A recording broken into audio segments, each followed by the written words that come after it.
박현경 기자의 인사이드 아메리카. 네, 기업들이나 미국인들이 주로 세금 부담이 적은 주들로 많이 이주한다는 소식은 몇 년 전에 한창 나왔었고 요즘도 나오고 있습니다만은 실제로 그와 연관된 새로운 분석이 나왔습니다. 또 캘리포니아주에서 학생들에게 재정 교육을 의무화하는 법안이 추진이 되고 있습니다. 박현경 기자. 네, 안녕하십니까. 텍스 시즌으로 세금 보고를 해야 할 그러한 시기인데 세금은 바로 옆 이웃주와도 큰 차이가 있는 등 각 주별로 지금 많이 다르지 않습니까? 네네. 이 각 주들의 세금 부담이 얼마나 되는지 알아본 분석이 나왔다면서요? 네, 개인 재정 사이트 머니기크가 각 주별 텍스 프렌들리 이 세금 혜택이 얼마나 좋고 부담이 또 덜한지 네. 알아봤습니다. 평균 주민들이 받는 그 세금 부담을 평가한 건데요. 부담이 좀 덜한 곳은 이제 A, 부담이 심한 주는 F, 이런 식으로 점수를 매겼습니다.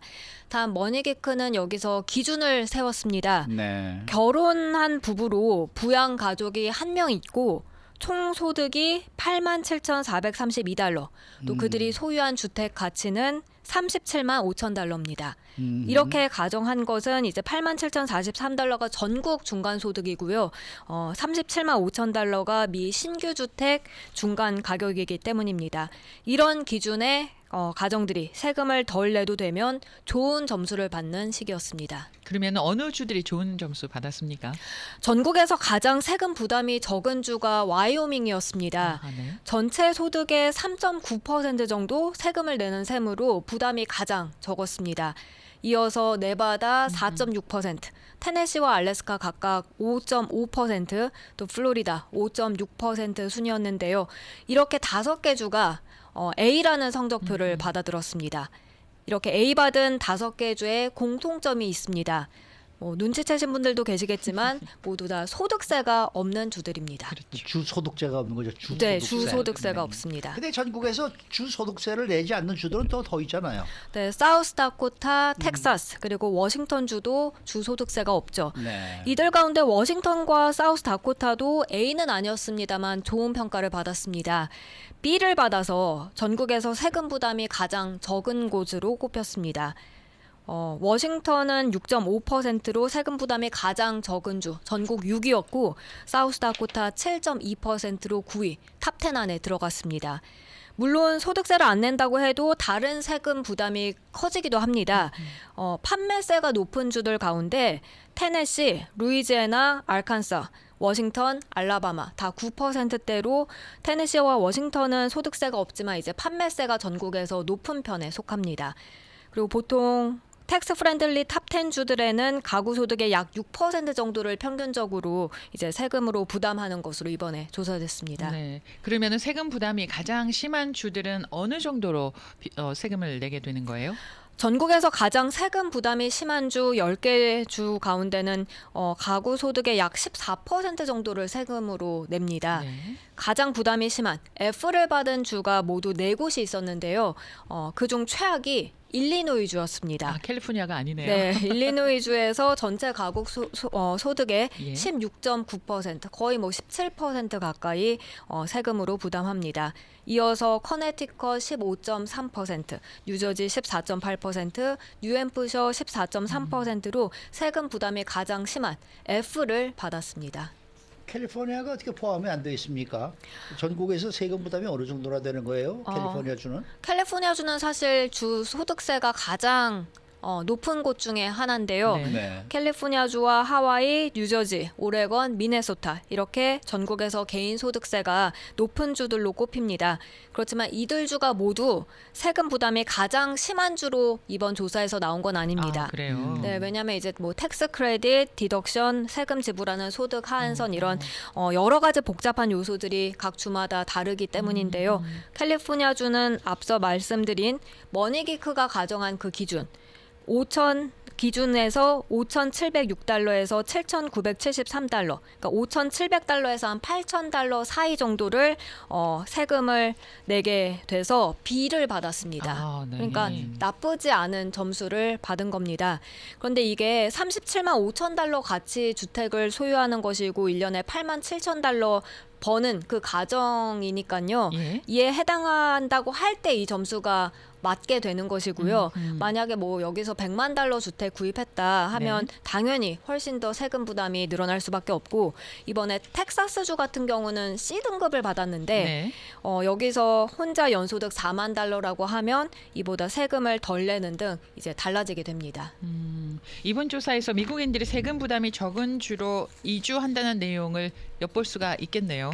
네, 팬데믹을 시작으로 해서 보다 많은 주민들이 이주한다는 소식은 여러 차례 전해드렸는데요. 예. 이번에 머니기크 분석 결과에서도 이렇게 미국인들이 이주를 고려할 때 네. 분명히 세금이 고려 대상이 되는 걸로 나타났습니다. 각 주들의 세금 부담 비율, 또 연방 센서스국 자료의 2021년에서 2022년 인구 변화를 분석해 봤을 때 세금과 인구 성장에 있어서 분명한 상관관계가 드러난 겁니다. 이 기간 전국 평균으로는 인구가 0.5% 증가했습니다. 네.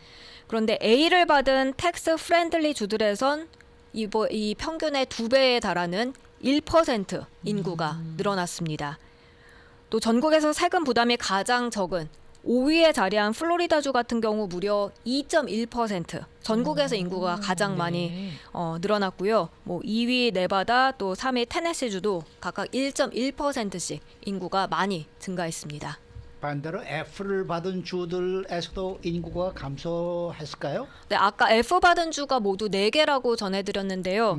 이 중에서 2개 주가 작년에 인구가 감소했습니다. 아, 그렇군요. 네, 그리고 D를 받은 8개 주 가운데 3개 주, 뉴욕, 위스콘신, 미시건 역시 인구가 줄어든 걸로 나타났고요.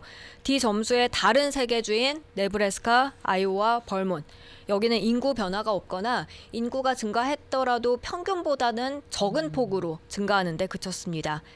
즉 텍스 프렌들리 주에서는 인구가 대체로 평균보다 많이 증가한 반면 세금 부담이 큰 주들에선 인구가 감소한 게 확인됐습니다. 캘리포니아 주는 뭐 50만 명이 줄었다는 얘기는 저희가 어제 네. 뉴스 시간에 전해드렸었죠. 네. 다음 소식입니다. 캘리포니아주에서 학생들에게 재정 교육을 반드시 가르치자라는 법안이 추진되고 있다는 소식입니다. 네, 케빈 맥카시 하원의원이 AB 984 법안을 상정했습니다. 예. 2028-2029 학년도 고등학생들은 반드시 적어도 한 학기는 이 파이낸셜 리더러시 과목을 듣도록 하는 법안입니다. 맥카시 의원은 대학에 가는 대학생들 대다수가 사실 개인 재정에 대한 지식이 많이 없다면서 예. 이런 법안 발의 배경을 설명했는데요. 대학에 들어갈 때 보통 이제 크레딧 카드 회사들에서 많이 연락을 받게 되죠. 그렇죠, 크레딧 카드 그렇죠. 만들라고. 예. 근데 이런 재정 지식이 없다면 그 크레딧 카드를 만들어서 수천 달러 또 심지어 그 이상 빚을 지게 될 수 있다고 전했습니다. 이 법안 외에도 뭐 학생들의 재정 교육에 관한 또 다른 법안이 있다면서요? 어떤 네. 내용이에요? SB 324 법안 이건 켈리 세야토 주 상원의원이 발의했는데요. 히스토리 소셜 사이언스 커리큘럼의 재정 관련 토픽 11개를 포함시키는 내용입니다. 와, 네. 이건 뭐 고등학생뿐만 아니라 초등학생, 중학생들까지도 어허. 이제 배우게 되는데요. 예. 이 11개 토픽 여기에는 뭐 은행에 대한 기초적인 내용, 뭐 체킹, 세이빙 계좌뿐만이 네. 아니라 전반적인 내용을 아우르게 되고요. 이 밖에도 개인 재정 예산 짜는 방법, 또 크레딧, 론, 보험 이런 다양한 주제들이 포함되게 됩니다. 정말 필요한 교육이다라는 생각이 들어요. 네. 그 초등학교 다니는 학생들이 있는 부모 같은 경우에는 많이 얘기하시는 거가 우리 애는요 돈이요 A팀 카드에 A팀기 머신에다가 그냥 카드만 넣으면 돈이 저절로 나온다고 생각을 한다는 얘기를 많이 하시거든요. 그렇겠죠. 그래서 엄마 돈 없어 그러면은 A팀기를 가르치면서 저기서 돈 뽑아줘 이렇게 얘기를 한단 말입니다. 그러니까 개념이 안 잡히는 거죠. 그래서 이런 교육은 초등학교 때부터 하는 게 필요하다는 생각이 들고요. 저 초등학교 때 이런 거 한국에서 학교 다닐 때 배웠어요. 예, 은행에 그래요? 네네 어. 적금이 뭔지 그리고 뭐 저금을 하고 이자는 어떻게 되는 건지 뭐 이 여러 가지 은행의 여러 그 금융 상품들에 대한 설명을 선생님이 해주셨거든요. 부잣집 아이들만 한 건 아니고요. 아니요, 그냥 보통 평범한 공립학교 그냥 학교였었거든요. 아 그게 교과 과정에 있었어요. 아, 그래요? 네네 아. 사회 과목인가에 있었던 듯 저희 때는 그런 싶어요. 게 없었는데. 아. 저도 배우지 않았던 것 같아요. 아 그래요. 네. 저희 근데 뭐 세대는 그런 거는 뭐 필요한 것 같은 생각이 듭니다만은 고등학교 때부터 또 이러다가 또 주식 투자에 그냥 아, 그럴 수도 이거는 좀 있겠습니다. 곤란하지 않을까 이런 생각이 그렇습니다. 드네요. 아, 덧붙여서 가계부 쓰는 것도 배웠어요. 뭐 시험에도 나오고 이랬던 기억이 있어요. 그래서 가계부는 이렇게 옛날에는 쓰는구나. 웬만한 저희 집안의 어머니들은 가계부를 다 작성했었는데 그 월간지 여성 잡지 월 여성 사면은 잡지에 12월 달에 나오잖아요. 사면은 네. 1월호를 12월에 사거든요. 네. 그러면은 그 1년치 가계부가 가계부가 있어요. 나왔죠. 안에 요리하는 방법도 나오고 재미있는 그 일반 그 상식들도 많이 네, 있고. 그래서 네. 저도 초등학교 때 그 재밌게 봤던 기억이 맞아요. 있어요. 그런 거는 지금도 필요할 거고 뭐 네, 요즘에 네. 뭐 다 인터넷으로 나오겠죠 또. 근데 의외로요, 네. 잘 몰라요. 학생들이 몰라요? 잘 모르더라고요. 대학생들도 잘 몰라요. 그래서 우리는 흔히 구글에 가서 검색해봐 라고 말을 하는데 그런 생각이 잘 안 드나 봐요. 왜냐하면 부모님들이 늘 따라다니면서 잘 해주신 경향들이 많아서 그런 게 아닐까라는 생각도 들어요. 이런 교육은 뭐 어떻게 보면은 상당히 좀 현실적인 그러한 교육이 아닐까 그런 생각이 드네요. 네, 살아가면서 큰 도움이 될 것 도움이 될 것 같습니다. 같아요. 그럼요. 네, 네. 네. 자, 박형규 기자였습니다.